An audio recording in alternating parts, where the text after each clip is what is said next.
Hey, welcome to Oneness Law. And today we are going to go through one of our favourite topics, and that is about land custodianship. So at Oneness Law, we incorporate legal practice as well as also other elements in land custodianship, such as the real human elements, the environmental elements, and cultural and spiritual elements as well. So before you get into writing any agreement or coming to even an oral agreement with others about becoming land custodians together, there's a series of steps that you may wish to go through, and I'm going to take you through them now. Step one is looking at the intention. So what does custodianship mean to you? And what are you hoping to build, protect, or contribute to? As well as also, how do you relate to the land? Practically, spiritually, culturally. And custodianship, it can be rather different to this more modern idea of custodianship. And it often includes a certain level of responsibility, care, respect, and reciprocity with people, community, and each other. Step two is then getting everyone else that either is involved in the land custodianship or is looking to become involved in land custodianship and going through the group vision. So really understanding what is the group vision, not just your own, and talking openly about what's the land for, what are the lifestyle expectations, what are the environmental and or cultural commitments, building plans, farming plans, conservation goals, how decisions will be made, as well as also how will challenges be handled.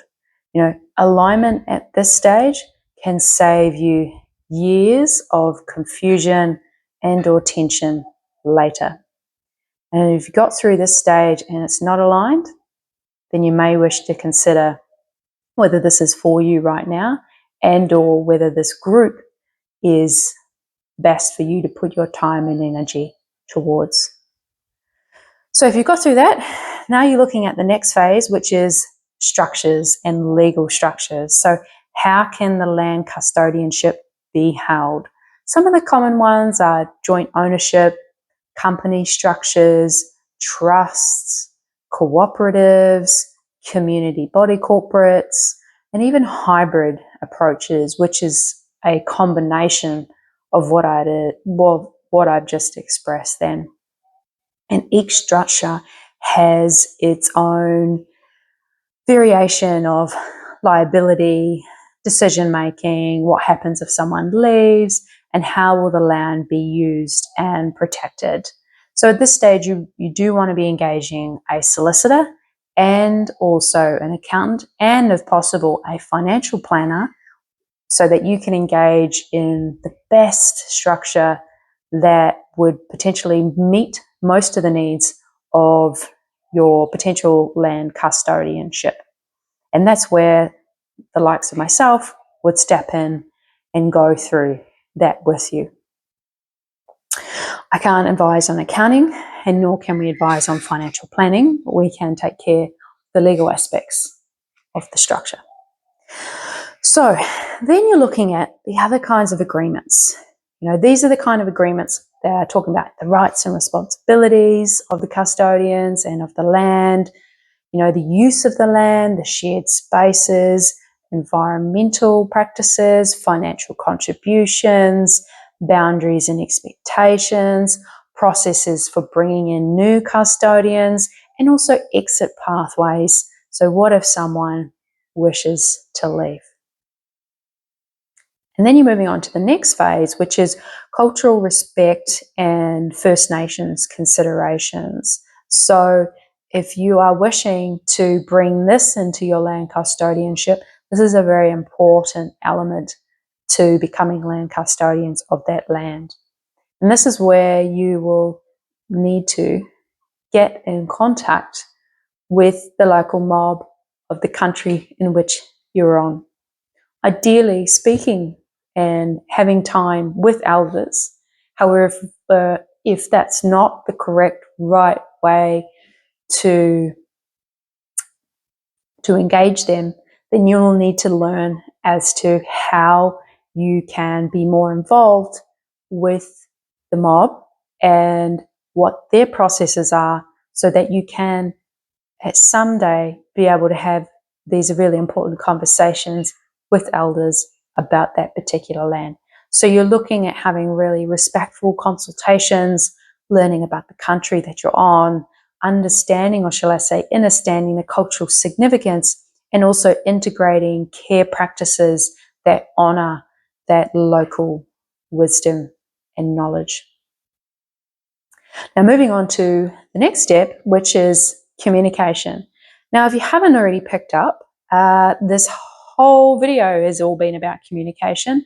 It's so paramount, especially when you're becoming more involved with land custodianship and with actually almost anything that you engage with in life that involves a relationship of some kind. Communication, communication, communication, communication. And so this next step is even more emphasis on communication. It is the heartbeat of shared land. Now, there's usually one or two scenarios in which land custodianship will dissolve, one being financial reasons and two being interpersonal relationships. There is a third one, which is basically the combination of the two.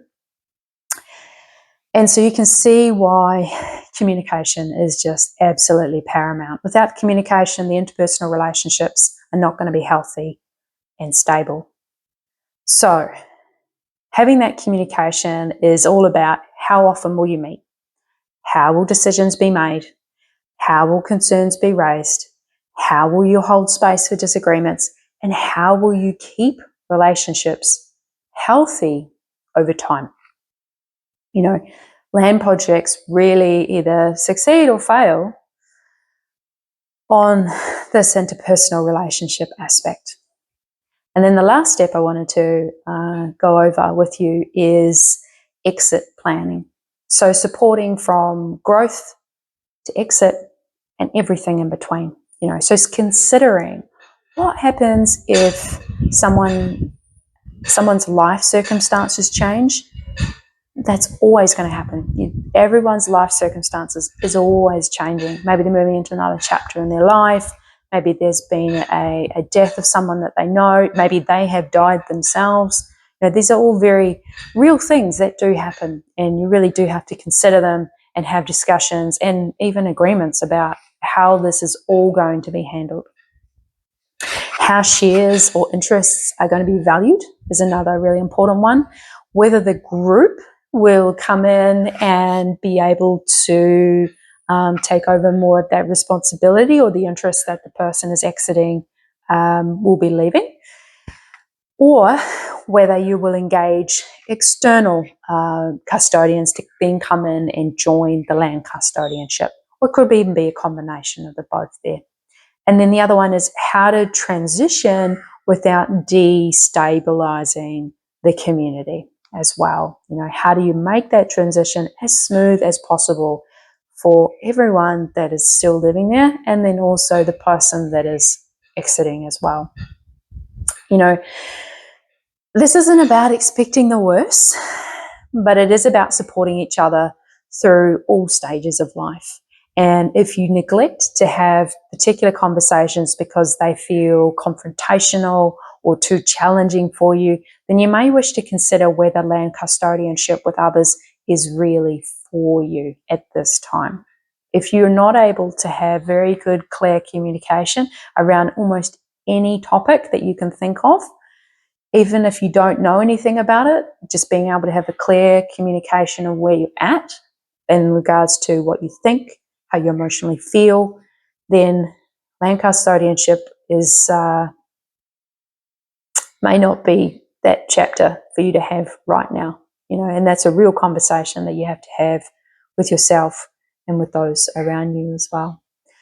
So yes, if you're looking to start land custodianship with others, or the land custodianship is already established and you're wishing to join a group that already has that in place, then contact us.